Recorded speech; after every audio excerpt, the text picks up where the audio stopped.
అంటది మనకు అవసరమా? మనం బయట చూసుకోవాలి, లోపల చూసుకోవద్దు. తాత నువ్వు నాకు బాగా ఎక్కువైపోయింది, అదే అయిపోయింది కదా. ఇప్పుడు నీ మీద నీ చెప్పిన అనుకో, అంటే ఫస్ట్ నుంచి నేనున్నదాన్ని నీకు ఆమె ఇప్పుడు ఎక్కువ అయిందా, నీ తక్కువ అయిందా అని నన్ను అంటది. మరి నేనేం చేయాలి?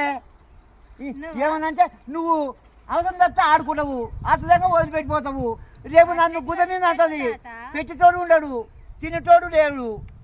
ఎందుకంటే మనకెందుకు మంచిగా ఉన్నాను చెప్పు మనవరాల, ఆడుకుందాం పాడుకుందాం, ఆడుకుందాం పాడుకుందాం, మంచిగా ఉందాం. ఇంకో తాడు ఉంది, ఎక్కువ వస్తా. నువ్వైతే తాగుతుండు, ఇంత పోస్తా తాగాను, ఇంత పోస్తా పాటు. చాలు చాలు తాత, నీ మాటలతోటి నీ చూపులతోటి చంపేసిన పో. ఎందుకు ఎందుకు మీకన్నా ఎక్కువనా? మనవరాలు మనవాడు అంటే గదేముంటుంది మరి, విన్నవా? ప్రేమించుకున్నా.